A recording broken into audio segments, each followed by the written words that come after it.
Third law of থার্মোডাইনামিক্সটা শেষ করব এবং কিছু অঙ্ক করার চেষ্টা করব। So our lecture outcome would be, at the end of the lecture, you should be able to explain the concept of temperature and zeroth law of thermodynamics. You'll be able to explain the development of third law of thermodynamics and demonstrate the experimental validation of the third law and analyze its importance.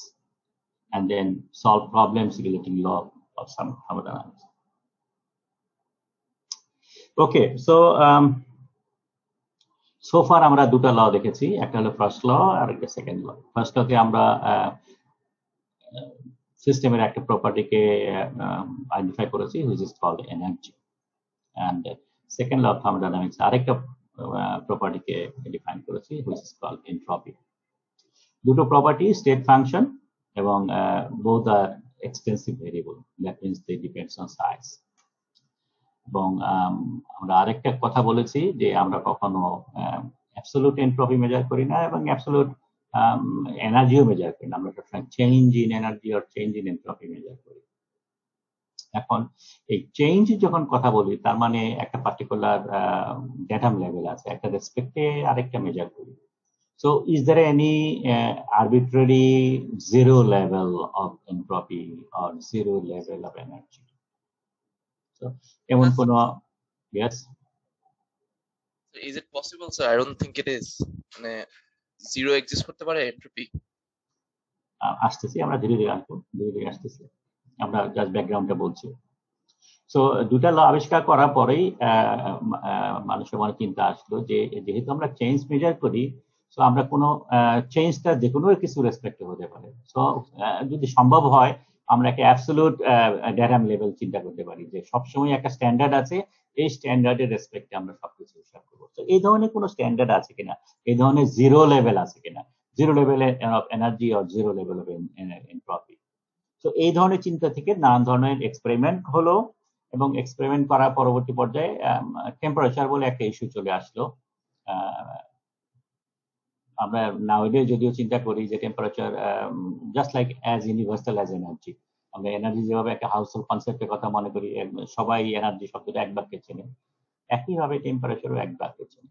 এবং ফিজিক্সে আমরা temperature define করেছি, আমরা একদম সোজা ভাষায় যদি বলি যে it is an effect of the cause of heat. ঠিক আছে, একটা সিস্টেমের মধ্যে একটা বডিতে যদি হিট দেই তার যে এফেক্টটা হয় সেটা হলো টেম্পারেচার।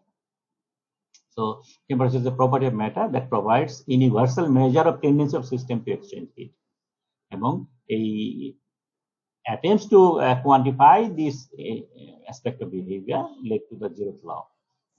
জিরো শব্দটা কেন এসছে? বিকজ যখন এই টেম্পারেচার মানে এই লটা যখন আবিষ্কার হলো তার আগেই already first law, second law, third law হয়ে গেছে, ফার্স্ট ল সেকেন্ড ল হয়ে গেছে, থার্ড ল তখন হয়নি।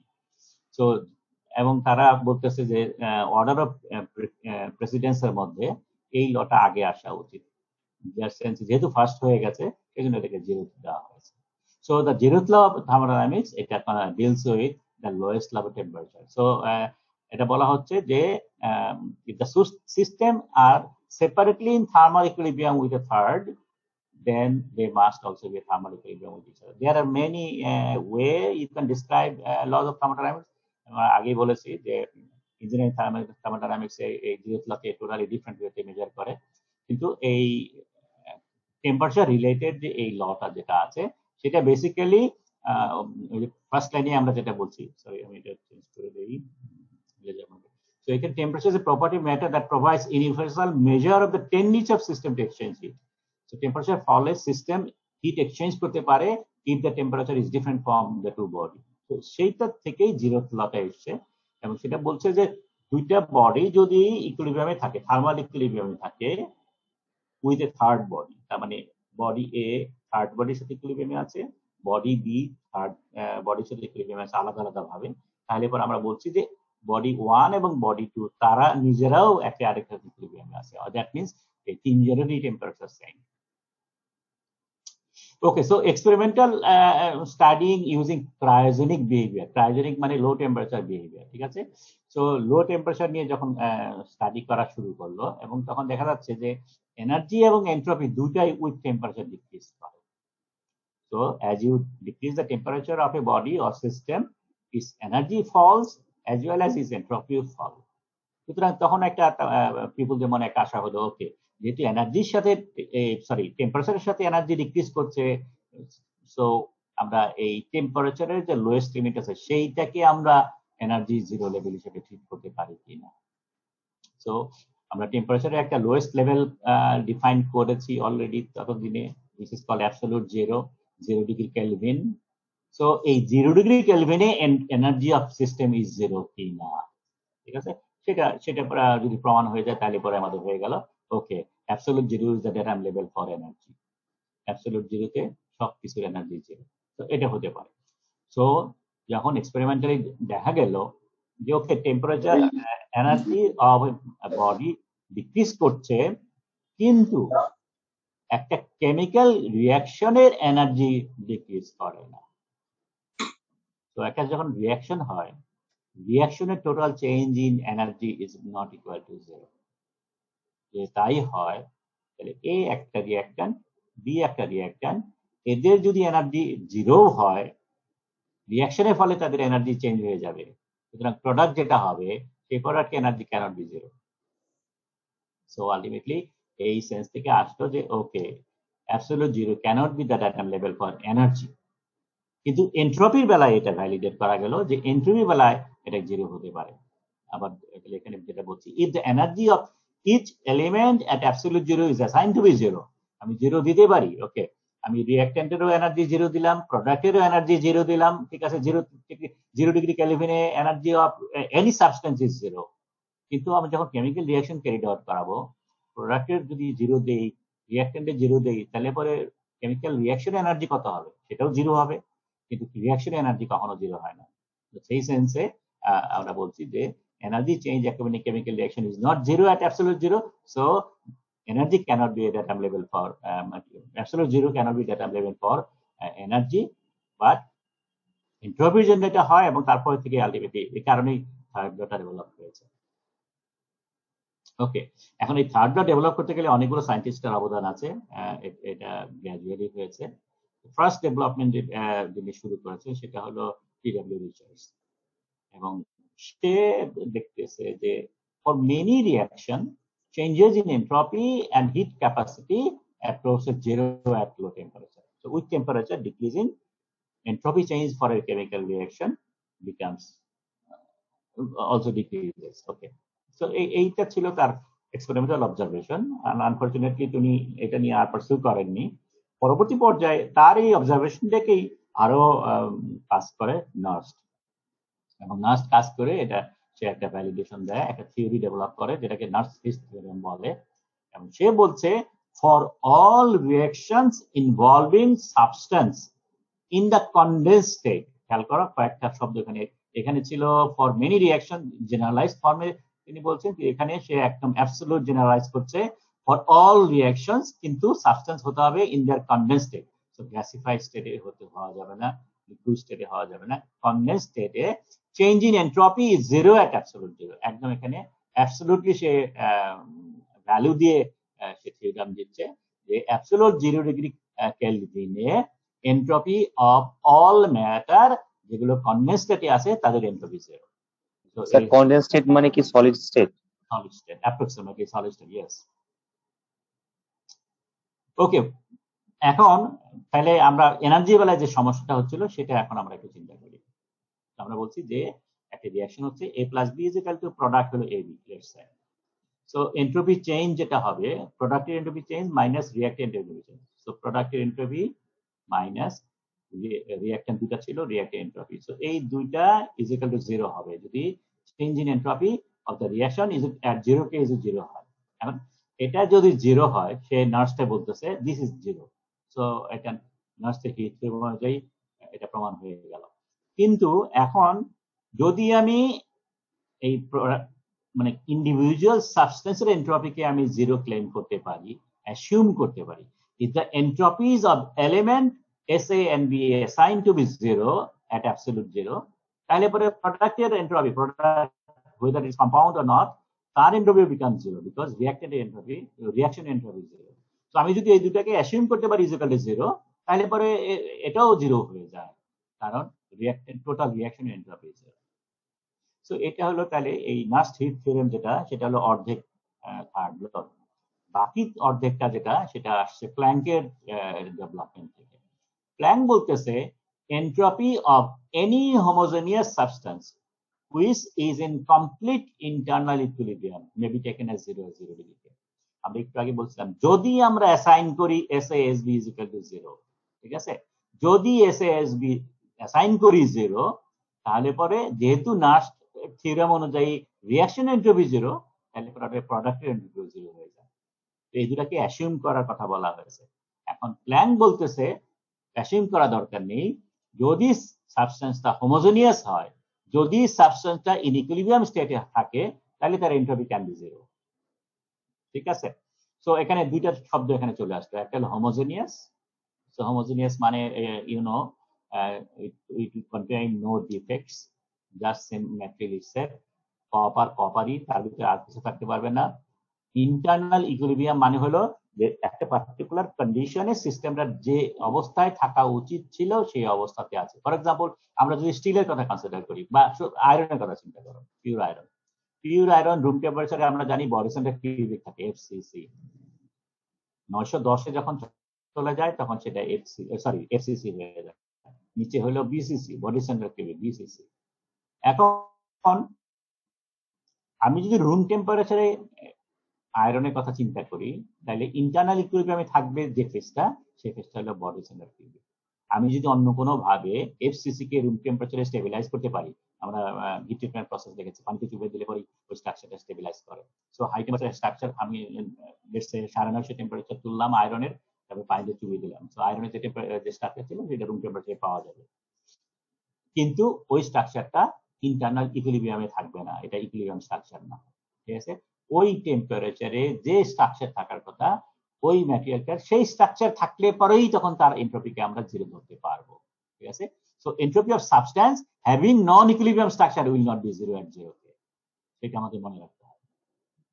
তো তাহলে দুইটা মিলিয়ে আমাদের থার্ড ল যেটা দাঁড়ালো সেটা হলো there exists a lower limit of temperature, যেটা আমাদের জিরোথ ল থেকে আসতেছে, that can be attained by matter called absolute zero of temperature, fine, and entropy of all homogeneous substance which are in complete internal equilibrium is the same at that temperature. দেখো লকে বলছে same at that temperature and may be taken as zero। এটা একটা আমরা একটা assumption করেছি, আমরা বলতে পারতাম is taken as positive or taken as negative, যা কিছু বলতে পারতাম, কিন্তু তারা জিরো হিসাবে অ্যাসাইন করেছে, অ্যাসিউম করেছে। So it can be taken as zero data level, অথবা আমরা বলতে পারতাম যে ওকে 0 ডিগ্রি কেতে entropy of all homogeneous substance is 10 limit 10, সেটা বলতে পারতাম। আমরা বলেছি দিস ইজ জিরো। ওকে, ক্যালকুলেশনের সুবিধার্থে তাহলে পরে আমরা পরবর্তী পর্যায়ে হাই টেম্পারেচার যদি মেজার করতে চাই, তাহলে জাস্ট 0 থেকে 0 মাইনাস করলে হয়ে গেল। ওকে, সো তাহলে থার্ড ল আমাদের দাঁড়ালো, third law of thermodynamics says that there is a temperature called absolute zero, এবং এই absolute zero টেম্পারেচারে all substance which are in equilibrium and which are homogeneous, তাদের entropy can be taken as zero.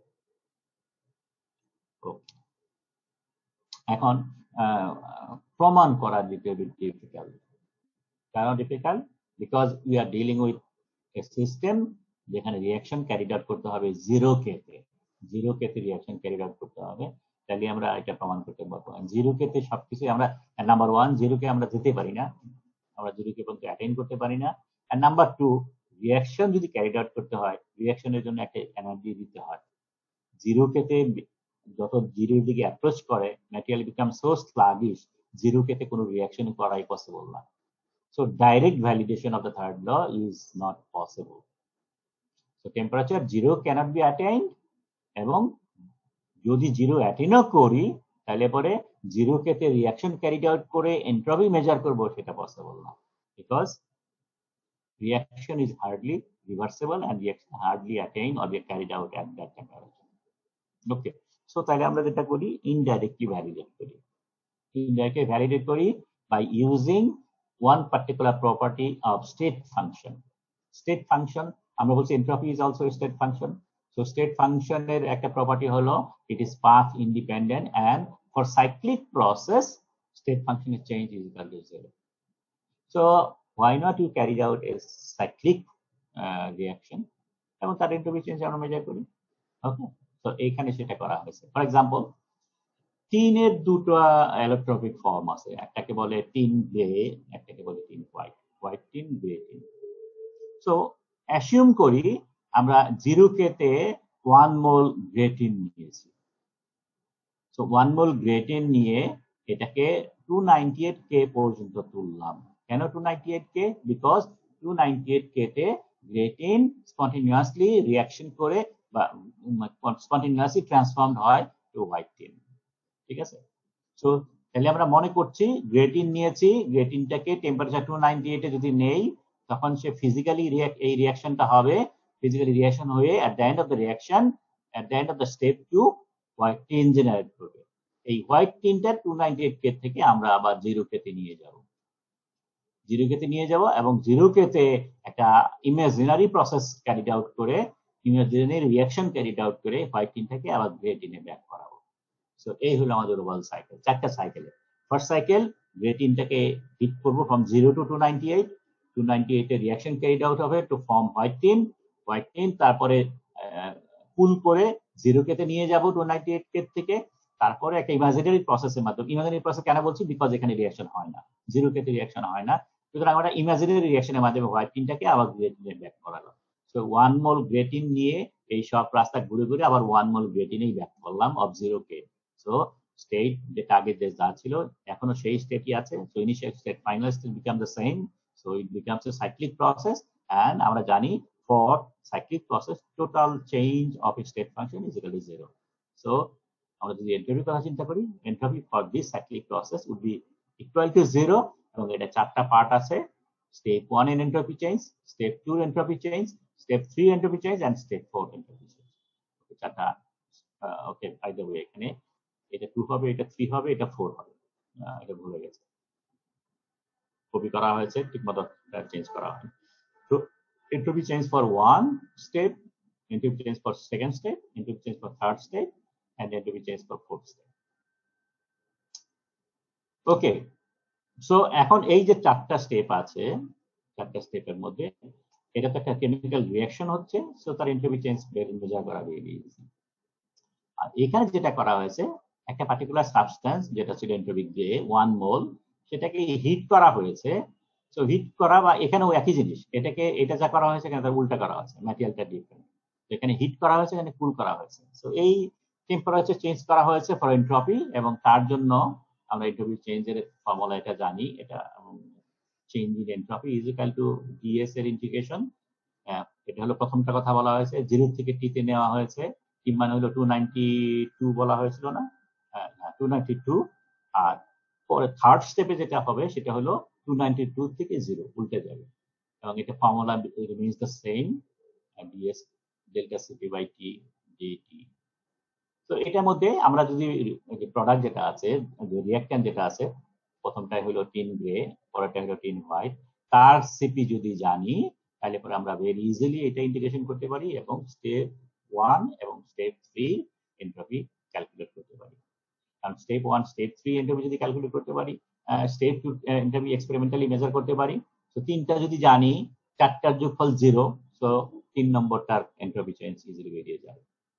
ওকে, তো এটা গেল, এখানে শুধু একটু রিমাইন্ডার দেওয়া দরকার, এগুলো নিয়ে আমরা পরে আবার ডিল করবো চ্যাপ্টার 4 এ। সিপি ভ্যালু আমরা জানি স্পেসিফিক হিট দুই ধরনের হয়, হিট যেহেতু, সুতরাং এটা পাথ ডিপেন্ডেন্ট একটা ভেরিয়েবল, সেই জন্য পাথ যেহেতু ডিপেন্ডেন্ট, সুতরাং চেঞ্জ যেটা হয়েছে ইউজুয়ালি পাথ মেনশন করতে হয়, কোন পাথ ফলো করে যাচ্ছে। নর্মালি আমরা দুইটা পাথ ফলো করি, একটা হলো কনস্ট্যান্ট প্রেসার প্রসেস, একটা constant volume process. So constant pressure প্রসেসে যদি আমরা চেঞ্জ করি সিপি ভ্যালু ক্যালকুলেট করি, তখন আমরা বলি C P, specific heat at constant pressure, so constant pressure path বলা হয়। আর হলো C V, specific heat at constant volume. So দুইটা পাথ ফলো করে আমরা মেজার করি ইউজুয়ালি। এইখানে পার্টিকুলার কেসে যেহেতু আমরা লো টেম্পারেচার ডিল করছি, ফর ক্রায়োজেনিক কন্ডিশনের কথা বলছি, সেই সমস্ত ক্ষেত্রে দেখা যাচ্ছে ম্যাটেরিয়ালটা সিপি ওবে করার চেয়ে সিভিটাকে বেশি ওবে করে, অর্থাৎ সিভির যে ক্যালকুলেশনটা সেটা more close to the actual value rather than CP. CP টা usually higher temperature substance material property হিসেবে বেশি ডিল করা যায়, এবং CV ভ্যালু ক্যালকুলেট করার জন্য এই ফর্মুলাটা মোর সুইটেবল। এটা ডেবি ফর্মুলা বলে, এবং এখানে সবগুলো কনস্ট্যান্ট। থিটা হলো একটা পার্টিকুলার ম্যাটেরিয়ালের প্রপার্টি, এটাকে ক্যারেক্টারিস্টিক ডেবি টেম্পারেচার বলে, আর টি টেম্পারেচার জে টেম্পারেচার আমি যা করতে চাচ্ছি। সো এটা একটা ফর্মুলা আছে যেটা দিয়ে আমরা সিভি ভ্যালু ক্যালকুলেট করতে পারি। সো ডেল্টা এস টা ক্যালকুলেট করার জন্য সিপির চেয়ে সিভি ফর্মুলা ইউজ করাটা বেটার, যেহেতু আমরা লো টেম্পারেচার কথা বলছি। ওকে, যেটাই হোক, আলটিমেটলি আমরা এই যে এক্সপেরিমেন্টটার কথা দেখাচ্ছিলাম, যে টিন নিয়ে কথা বলছিলাম, সেটার S1 ক্যালকুলেট করা যায় 9.11 হয় ক্যালোরি পার মোলকে ইউনিট। এন্ট্রপি 2 যেটা আসে সেটা যেখানে রিঅ্যাকশনটা হচ্ছে অর্থাৎ ট্রান্সফরমেশনটা হচ্ছে সেটা হলো 1.85, এবং 3 তে যেটা মানে হোয়াইট টিনটাকে যখন রুম টেম্পারেচার ওই 292 থেকে 0 তে নিয়ে যাওয়া হয় তখন তার এন্ট্রপি চেঞ্জ হয় -11.04। সবগুলা যদি যোগ করি তাহলে S4 এর ভ্যালু আসে হলো -0.08।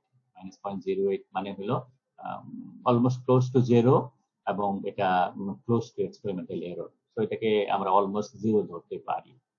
তো আমরা যে কোনো ম্যাটেরিয়াল নিয়ে, যে কোনো কেমিক্যাল রিঅ্যাকশন নিয়ে এই ধরনের অ্যারেঞ্জমেন্ট করে আমরা ভ্যালু ক্যালকুলেট করতে পারি, এবং সব ক্ষেত্রেই দেখা যাচ্ছে এই S4 এর ভ্যালুটা ক্লোজ টু 0 হয়। সেই জন্য আমরা প্রমাণ করতে পারি যে কোনো কেমিক্যাল রিঅ্যাকশন যদি আমরা 0 তে ক্যারি আউট করি তাহলে তার reaction entropy change will be equal to 0. So that's the validation of third law of thermodynamics. So this is a pervasive observation, তার মানে সবসময় এটা পাওয়া যায়, and therefore confirms the third law. এবং এখানে যেহেতু আমরা এটা থার্ড লর মাধ্যমে বলতেছি, আর আমরা একটা অ্যাসিউম করছি যে entropy of all substance is the same at 0 কে, এবং এই সেমটা আমরা ধরলাম 0. By convention, this is considered to be absolute. Okay. So এই থার্ড লর আরেকটা ইম্পর্টেন্ট সিগনিফিকেন্স আছে। সিগনিফিকেন্সটা হলো এখানে ইকুয়েশনের মাধ্যমে আমরা বলেছিলাম চারটার এন্ট্রপি যোগফল 0, যেহেতু সাইক্লিক প্রসেস, এবং এই চারটার মধ্যে S4 টার ইকুয়াল টু 0, থার্ড ল এটা বলতেছে। S4 যদি 0 হয় তাহলে 1 2 3 এই তিনটার এন্ট্রপি যোগফল 0, তাহলে S2 সমান সমান যেটা দাঁড়ায়, আবার ভুল করেছি, S2 সমান সমান দাঁড়ায় S1 প্লাস S3 তার নেগেটিভ সাইন। তার মানে কি S2 টা কি? S2 টা হলো রিঅ্যাকশনের এন্ট্রপি চেঞ্জ, S1 হলো রিঅ্যাকট্যান্ট গুলোকে হাই টেম্পারেচার নেওয়া, যে টেম্পারেচারে ক্যারি আউট হচ্ছে রিঅ্যাকশনটা, আর S3 হলো প্রোডাক্টটাকে আগে টেম্পারেচারে ব্যাক করা। ঠিক আছে?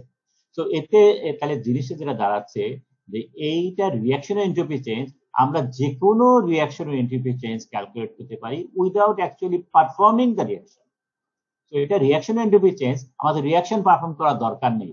আমরা যদি রিঅ্যাকট্যান্টের সিপি ভ্যালু জানি, প্রোডাক্টের সিপি ভ্যালু যদি জানি, তাহলে আমরা জাস্ট ইন্ডিকেশন করে S1 এর এন্ট্রপি চেঞ্জ বের করতে পারি, মানে স্টেপ 1 এর এন্ট্রপি চেঞ্জ বের করতে পারি, স্টেপ 3 এন্ট্রপি চেঞ্জ বের করতে পারি, তারপর দুটো যোগ করে মাইনাস সাইন করলে পরে S2 পাওয়া যাবে। So the term right hand side are associated with heating and or cooling of the substance from one temperature to another, which can be calculated by using this formula or আমাদের CP value formula যেটাই করি না কেন সেটা করে করতে পারি। কি ধরনের কেমিক্যাল রিঅ্যাকশন হচ্ছে, whether it is endothermic or exothermic, কিছু জানা দরকার নেই আমার। ঠিক আছে? টেম্পারেচারে কত চেঞ্জ হচ্ছে তাও আমার কিছুই জানা দরকার নেই, আমরা ধরে নেব শুধু দুই পাশে দুইটা ক্যালকুলেট করলে পরে সেকেন্ডটা পাওয়া যাবে। So that's a very important একটা সিগনিফিকেন্স, বিকজ এই প্রসেসের মাধ্যমেই আমরা এই বিভিন্ন রিঅ্যাকশনে যত ডেটা বই পাওয়া যায় বিভিন্ন রিঅ্যাকশনে এন্ট্রপি চেঞ্জের ভ্যালু এখানে দেওয়া থাকে, যেটা ভেরি ইজিলি আমরা নিতে পারি, ইউজ করতে পারি। So this is all about our lodge of thermodynamics. এই সবগুলা লকে যদি আমি একটু সামারাইজ করি, ফার্স্ট লতে জাস্ট এটা একটা অ্যাকাউন্টিং সিস্টেম।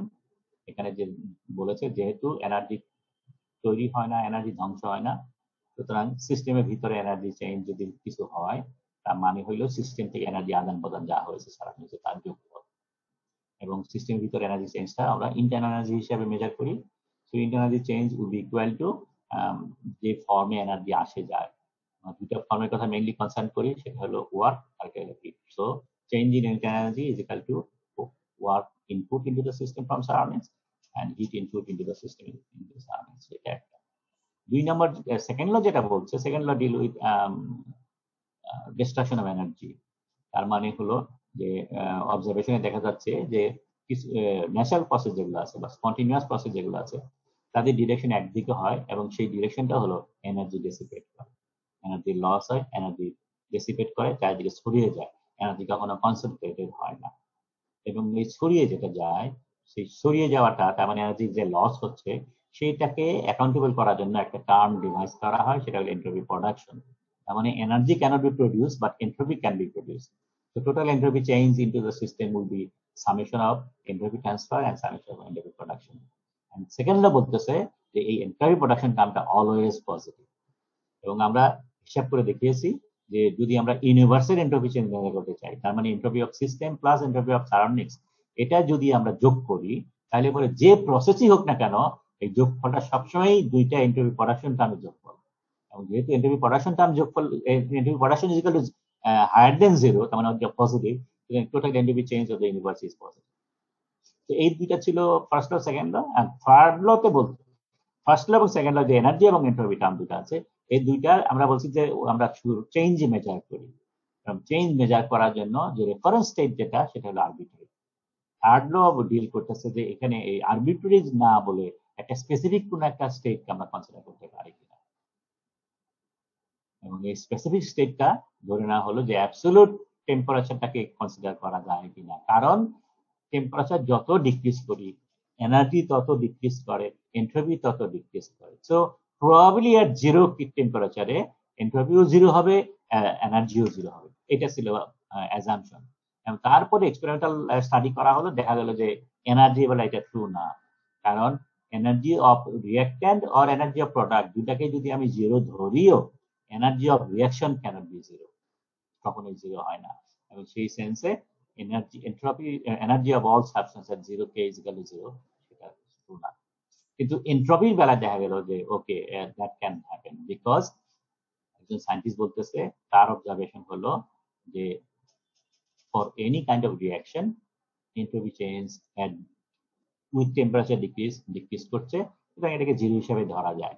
এবং নাস্ট হিট থিওরির মাধ্যমে অ্যাবসলিউটলি ডিক্লেয়ার করে যে entropy change for all chemical reaction involving homogeneous substance is equal to zero. এবং পরবর্তী পর্যায়ে আরেকজন সায়েন্টিস্ট প্ল্যাঙ্ক সেটা বলে যে এনি সাবস্টেন্স যেটা হোমোজেনিয়াস এবং যেটা কেমিক্যাল ইকুইলিব্রিয়াম কন্ডিশনে আছে তার entropy can be assigned to zero. তো সেই সেন্সে আমরা দেখতে পাচ্ছি যে এভরিথিং জিরো কেতে এন্ট্রপি বিকামস জিরো। কেমিক্যাল রিঅ্যাকশনের এন্ট্রপি চেঞ্জ জিরো, প্রোডাক্টের entropy change zero, reactant entropy zero, reactant entropy also. Okay. Then let's solve some problem. তোমরা এখন কয়টা বাজে? 32 বাজে। আমরা চেষ্টা করব ম্যাক্সিমাম 1 ঘন্টা সময় ব্যয় করা। কিছু অঙ্কটা নিজে করার চেষ্টা করো। ওইখানে তো অঙ্কটা করে দিয়েছি, এটা ভুল হয়ে গেছে। ওকে, এনিয়ে প্রথমটা আমরা একটু দেখাই। 5 kg of steam contained with a piston cylinder assembly undergoes an expansion from state 1 where specific internal energy কাকে বলে?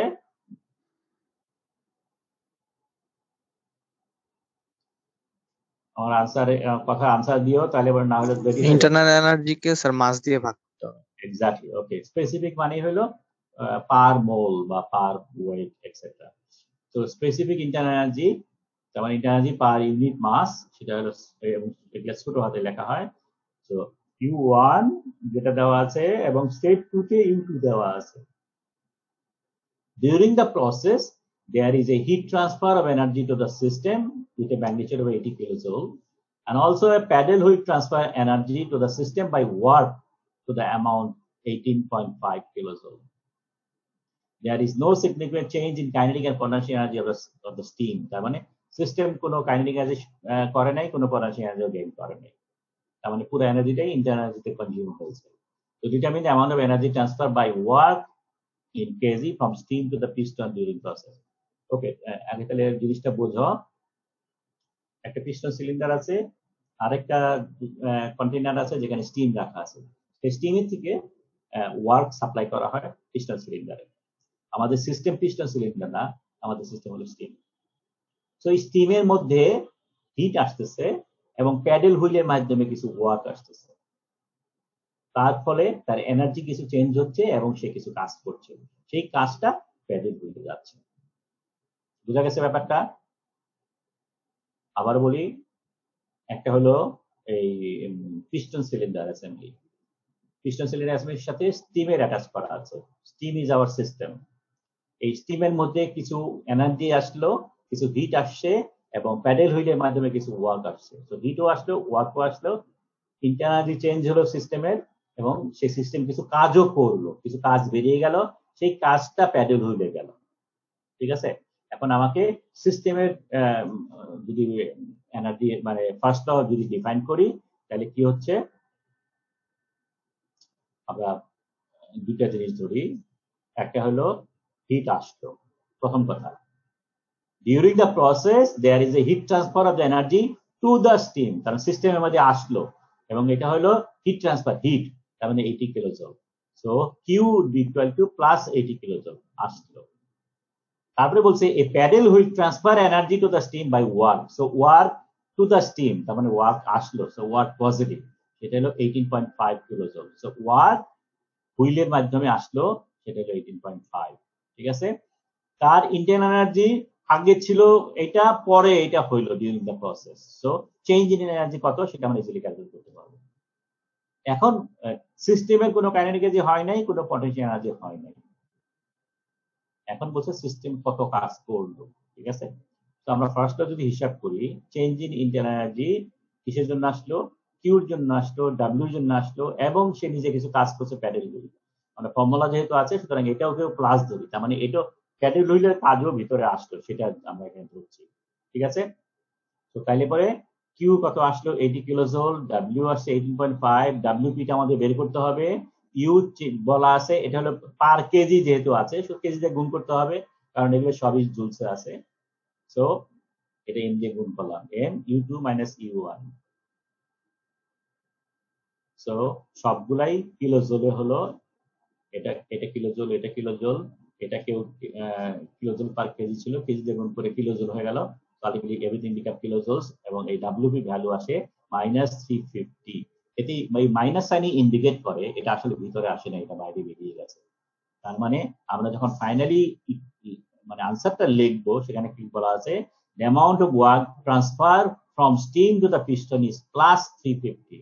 এখানে মাইনাস ছিল, এখানে +350 কেন বললাম, এখানে বলছি work transfer from the steam, আমরা কথাটা উল্টে দিয়েছি, ফ্রম দ্য স্টিম, তার মানে সিস্টেম থেকে বেরিয়ে গেল কত, যেটা বেরিয়ে গেল সেটা অবশ্যই প্লাস।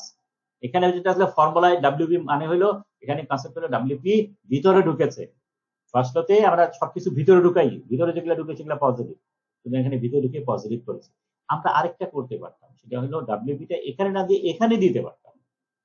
ঠিক আছে? তার মানে এই দুইটা আসার ফলে ইন্টারনালি চেঞ্জ হয়েছে, ডাব্লিউপি চেঞ্জ হয়েছে, তখন দেখা যাচ্ছে ডাব্লিউপি পজিটিভ হয়ে গেছে। ঠিক আছে? সুতরাং যেটা করবা, এখানে যা লিখতেছো এবং এখানে যা লিখতেছো সেই লেখার মধ্যে যেন সামঞ্জস্য থাকে ফাইনাল রেজাল্ট। ঠিক আছে? তুমি যেভাবেই বলো না কেন, কনভেনশন যেন ঠিক থাকে, কারণ সেকেন্ড লাইন এবং এই লাইনের মধ্যে তফাৎ আছে। ঠিক আছে? এবং তুমি এখানে ইকুয়েশনে কিভাবে লিখতেছো সেটার সাথে মিলে যেতে হবে। ওকে, তো এইটা নিজেরা করো, দেখি পারো কিনা। 5 মিনিট সময় করো, আমাকে রেজাল্টটা বলবা।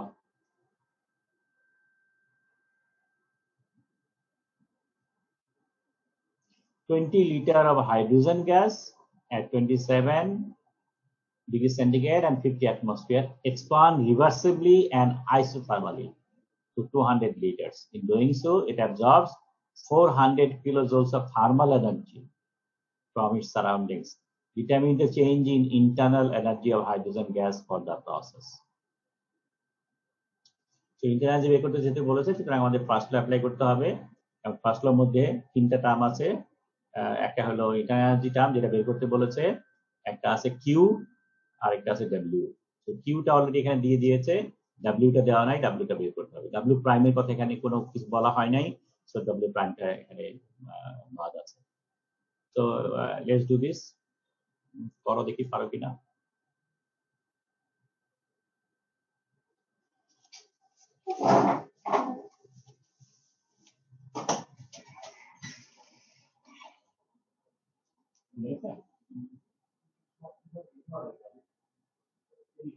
স্যার এটা তো আইসোথার্মাল, তাহলে ইন্টারনাল এনার্জি কি জিরো হওয়ার কথা?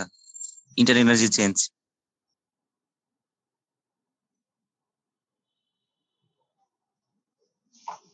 সরি, কেউ কিছু বলছো? এইটা যেহেতু আইসোথার্মাল প্রসেস, সেহেতু ইন্টারনাল এনার্জি চেঞ্জ কি জিরো হওয়ার কথা? চেঞ্জ জিরো হবে কিনা সেটা তো পরের ব্যাপার, তুমি বের করবা। আগে তুমি সিস্টেমেটিক্যালি আসো, আগে ডাব্লিউ ক্যালকুলেট করো, তারপরে একটু জিনিসপত্র বের করো।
কি পেরেছ?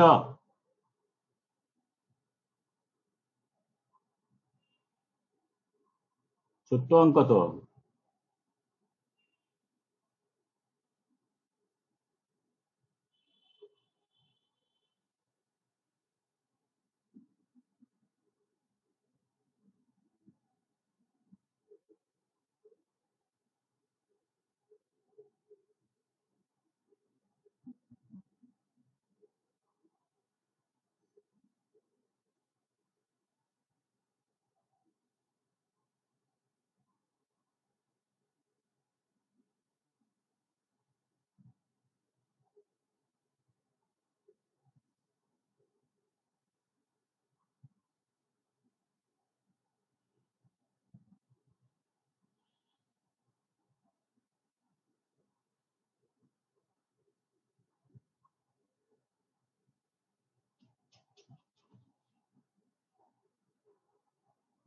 $3.3 কিলোজুল। ওকে, স্যার আমার এটা আসছে। আসছে। দেখো, তো সিম্পল। তো ডাটার মধ্যে V1 দেওয়া আছে 20 লিটার, T1 27 ডিগ্রি তাপমাত্রা 300 কে, T1 দিচ্ছে 50, টেম্পারেচার আইসোথার্মাল, V2 100 লিটার বলা, 100 লিটার কেমন আসলো? 100 লিটারে করেছি।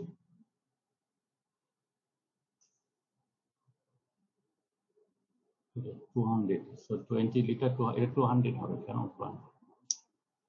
200, ঠিক আছে, 400, ওকে, এটা 200 হবে। তাহলে ফার্স্ট ল আমাদের এটা দেওয়া আছে, সো ডাব্লিউ বের করতে হবে, ওয়ার্ক ডান,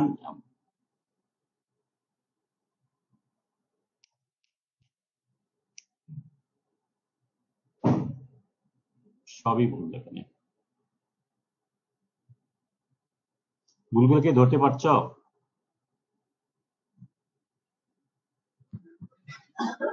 এই স্যার V2 টা জি স্যার 100 লিটার দিয়ে। V2 টা 200 হবে মনে হয়। হ্যাঁ এটা ঠিক আছে, এটা তারপরে এখানে এখানে কি হলো,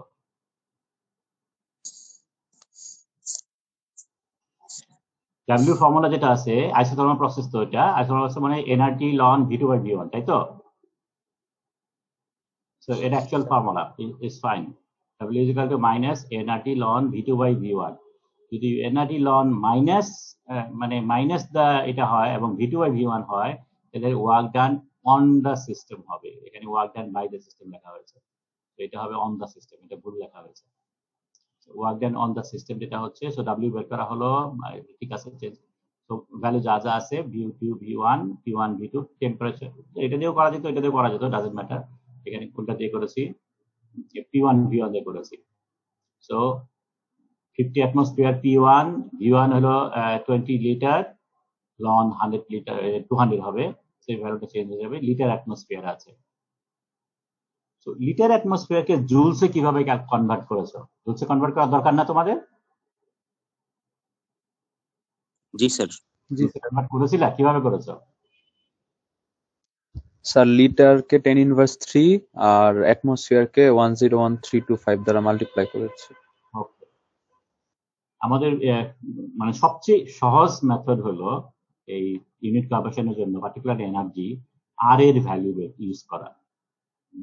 আর এর ভ্যালুটা জানা তো, আর ইজ ইকুয়াল টু 8.314 জুলস। এটা জানো না? এটা তো মোস্ট কমন, তাই না? ম্যাথস জি স্যার। আর ক্যালোরিতে করলে পরে কত ভ্যালু সেটা জানা আছে কি? 1.987, 987 না 983, 983, ঠিক আছে। সো তার মানে আর এর জন্য কয়েকটা ভ্যালু আছে, বইয়ের পিছনে দেখবা, এই আর এর ভ্যালু গুলো ইউজ করতে পারো, যেহেতু সেম আর এর ভ্যালু, তো আর এর ভ্যালু 8.314 জুলস, আর আর এর ভ্যালু হলো 0.082 লিটার অ্যাটমসফিয়ার। তো লিটার অ্যাটমসফিয়ার কারা যাবে, যার জুলটা চলে যাবে। তো এটা সবচেয়ে সোজা কনভার্ট করার জন্য, তাহলে মানে আলাদা আলাদা করে লিটারকেও কনভার্ট করা দরকার নেই, অ্যাটমসফিয়ারকেও কনভার্ট করা দরকার নেই। So that's the easiest way to convert. So এটা জুলসে আসলো, তারপরে ফর্মুলার মধ্যে যেটা আছে এটা হলো কিউ ভ্যালু দেওয়া আছে +400 আর ডাব্লিউ ভ্যালু আসছে হলো -163, যদি এটা চেঞ্জ হয়ে যাবে, যেহেতু এখানে 200 থাকার কথা ছিল। So তোমার এটা কত আসে? 200,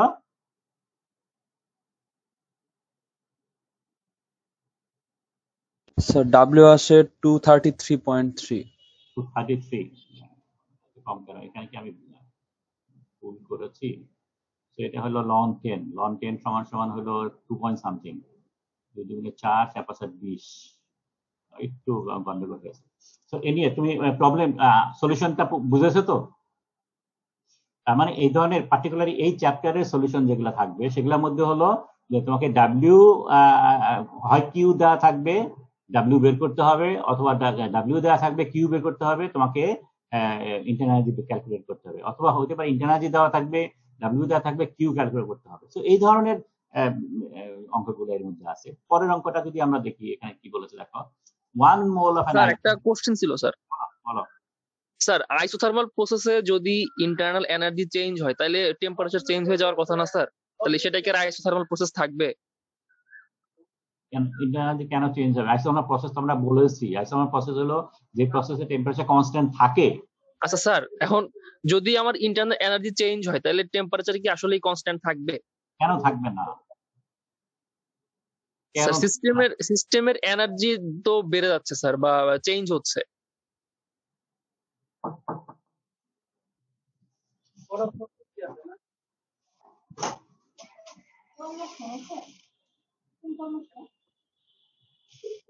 এক সেকেন্ড।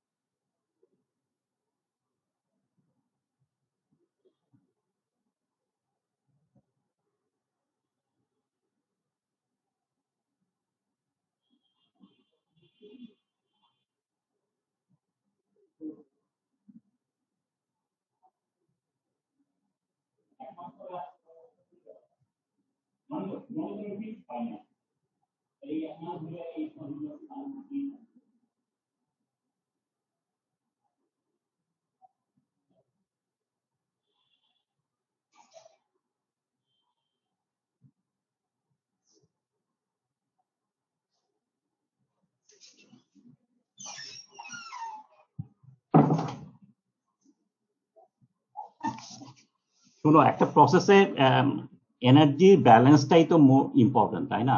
একটা এনার্জি সিস্টেমে আসলো, এই সিস্টেমের এনার্জিটা যদি স্লোলি আসে, যাতে করে ইনপুট এবং ডেসিপেশন যদি সমান হয়, তাহলে বলে তো আইসোথর্মাল প্রসেস হয়। আইসোথর্মাল প্রসেস আমরা ডিসক্রাইব করেছি না আগে, কিভাবে আইসোথর্মাল প্রসেস হয়। আইসোথর্মাল প্রসেসে ডেল্টা টি চেঞ্জ হতেও পারে, নাও হতে পারে। ডেল্টা টি যদি চেঞ্জ হয়, তাহলে প্রসেসটা এত স্লোলি হবে যাতে করে হিটটাকে ডিসিপেট করার জন্য সুযোগ দিতে হয়। তোমার তো টোটাল ব্যালেন্সটা হলো এখানে যে এই, ওকে, তুমি হিট টেম্পারেচার বাড়ার কথা বলতেছো, কেন বলতেছো? বিকজ এর ভিতরে কিছু হিট দেওয়া হয়েছে, তাই না? এই জি যে স্যার। হিট যেটা আসলো, সেই হিটটা তো দুই জায়গায় ভাগ হয়ে গেছে। হিটটা দুই জায়গায় ভাগ হয়ে গেছে, এনার্জি চেঞ্জ হয়েছে, এট দ্য সেম টাইম কিছু ওয়ার্ক ডান করেছে, এবং এই সবকিছুই সেম টেম্পারেচারে হয়েছে।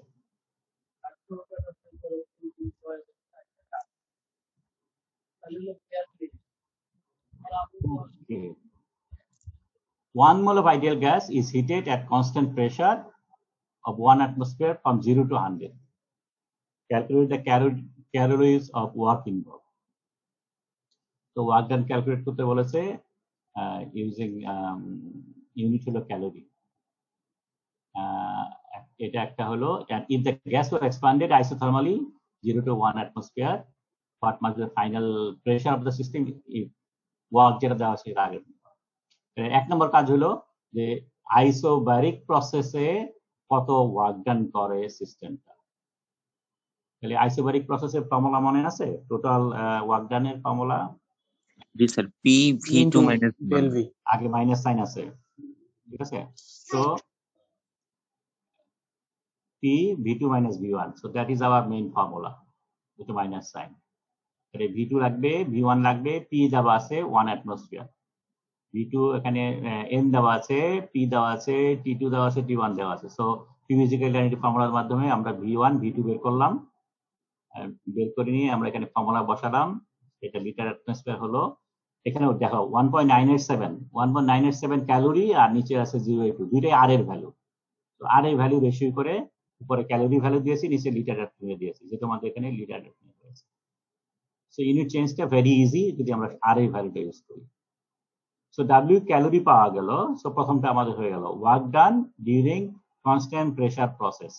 এখন বলেছে যে এই সেম কাজটাই যদি আমি সাপ্লাই করি সিস্টেমে, সিস্টেম যদি সেম কাজ পারফর্ম করে, তাইলে পরে আইসোথার্মাল প্রসেসের বেলায় ফাইনাল প্রেসারটা কত হবে? সো প্রসেসটা তখন আইসোথার্মাল হবে, কিন্তু সেম কাজ করবে, তাহলে প্রেসার চেঞ্জ কত হবে? তো ঠিক আছে, তাহলে এটা আইসোথার্মাল প্রসেস। আইসোথার্মাল প্রসেসে আমরা ফর্মুলা জানি, এটা হলো W minus P1 V1 loan V2 by V1। তো এই কাজটা হলো আগের কাজটা, তো সেম কাজটা এখানে বসালাম, এখানে W সেটা দেওয়া আছে। P1 V1 জানি, আমাদের P2 যা বের করতে হবে। সো ফর্মুলাটা চেঞ্জ করে ফেললাম, V2 V1 এর জায়গায় P1 P2 করলাম, তো এখান থেকে P2 বের করলাম, ঠিক আছে? So again, very simple. এই পরেরটা যেটা, এটা হলো যেহেতু গামা আছে, so basically adiabatic process. So what বের করতে বলেছে for adiabatic expansion of 2 mole gas, 30 কেতে ছিল, 20 অ্যাটমসফিয়ার ছিল, ফাইনাল প্রেসার 2 অ্যাটমসফিয়ার।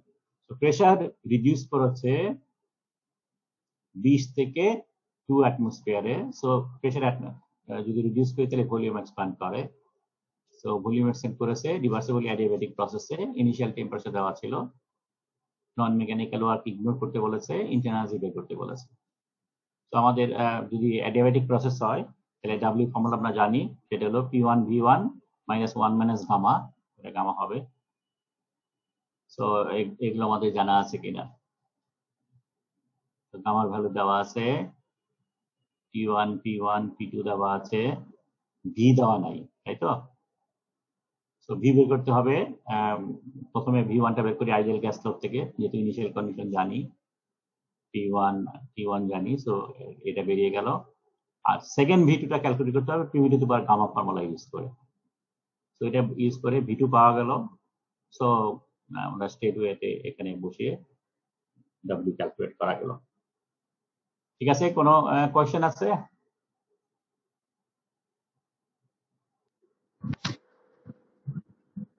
বুঝতে অসুবিধা হচ্ছে? জাস্ট ফর্মুলাটা জানতে হবে যে অ্যাডিয়াবেটিক প্রসেসের জন্য W কত, এবং এই W এর জন্য যা ভ্যালুগুলো আছে সেই ভ্যালুগুলো আমাদের ওখান থেকে কালেক্ট করতে হবে। এবং এটার জন্য আইডিয়াল গ্যাস লাওটা ইউজ করতে হবে। যদি ইনিশিয়াল কন্ডিশন গুলো দেওয়া থাকে, দুইটা দেওয়া থাকে, একটা বের করার জন্য, আর ফাইনাল কন্ডিশনটা বের করতে গেলে অবশ্যই আমাদের এই PV to the power gamma use করতে হবে। ওকে, তো এখানে ডাব্লিউ পাওয়া গেল। পরে একটা ইন্টারনাল বের করতে বলেছে, সেটা কি করে বের করব? কিউ যেহেতু reversible adiabatic process, so Q is equal to 0। So Q 0 হয়ে গেলে পরে change in energy is equal to W. So এটা ভেরি সিম্পল। সো এই হলো মোটামুটি আমাদের এই থার্ড ল রিলেটেড প্রবলেমস। প্রবলেমসটা কেমন হয়ে থাকে সেটা যদি আবার একটু সামারি করি।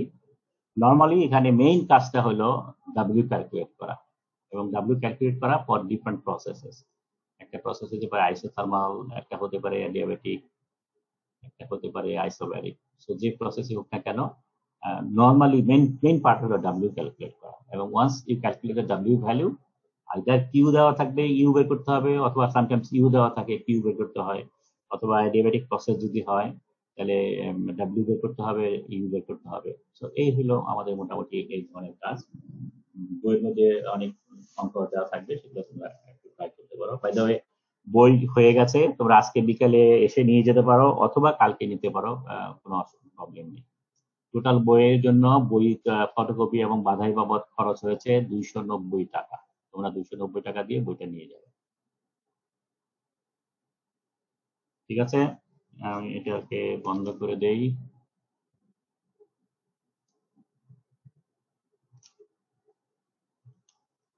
স্টপ শেয়ার করি।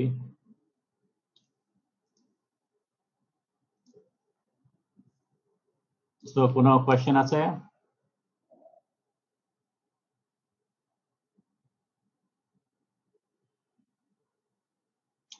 ওকে, যদি কোনো কোয়েশ্চেন না থাকে তাহলে পরে আমাদের আজকে চ্যাপ্টার 3 শেষ হয়ে গেল। সো আগামী সপ্তাহ বলতে মিন করছি, আমি ব্যাক করছি 2 তারিখে। সো হোপফুলি সানডের ক্লাস, স্যাটারডে ক্লাস, স্যাটারডে না সানডে ক্লাস, অসুবিধা নেই। আমরা শুধু এক সপ্তাহ ক্লাস অপচয় হবে। তো 28 তারিখে ক্লাস এবং 29 থেকে ক্লাস, এই দুইটা ক্লাস হবে না। ঠিক আছে, ক্লাস টেস্ট হবে হলো কবে ক্লাস টেস্ট দিবা বলো? তারপরের সপ্তাহে। সিয়ার আছো?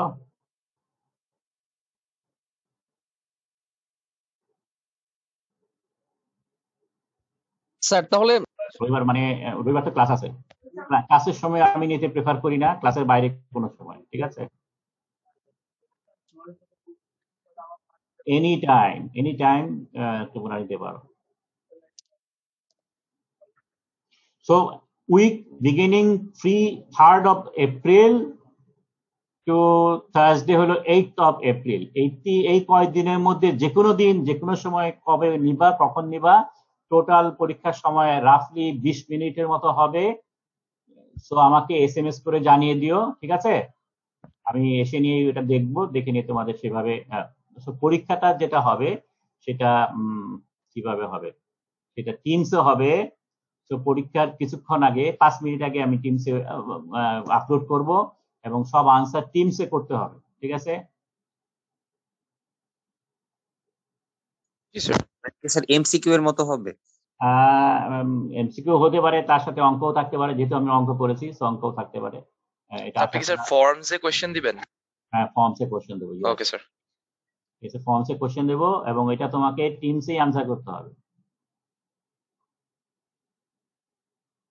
সিলেবাস স্যার ডেটটা আমরা স্যার ডিসকাস করে আপনাকে জানাই দিই স্যার। সরি বলো। সিলেবাস কি শুধু চ্যাপ্টার 3 নাকি আগে দুইটা চ্যাপ্টার চ্যাপ্টার? 3, শুধু চ্যাপ্টার 3, শুধু চ্যাপ্টার 3। আর আরেকজন কি বলতেছিলা, কিসে জানাই দিবা? স্যার আমরা ডেটটা ডিসকাস করে আপনাকে জানাই দিই স্যার। হ্যাঁ, আমি সেটাই বলতেছি, ডেট এবং টাইম। ডেট এবং টাইম তোমরা আমার ক্লাস জানো, আমি শনিবারে 9টায় ক্লাস, সমস্যা নেই। তোমাদের ক্লাসটাই দেরিতে হয়, সুতরাং ক্লাস আওয়ারের বাইরে এনি টাইম পরীক্ষাটা নেওয়া যেতে পারে, ঠিক আছে? ইভেন যদি রাতে দিতে চাও তাহলেও আমার কোনো আপত্তি নেই, শুক্রবার দিতে চাও তাহলেও কোনো আপত্তি নেই, ঠিক আছে? ওকে, তাহলে আমরা এটা শেষ করি আজকে। আগামী সপ্তাহে, পরের সপ্তাহে দেখা হবে ইনশাআল্লাহ। খোদা হাফেজ। আসসালামু আলাইকুম স্যার।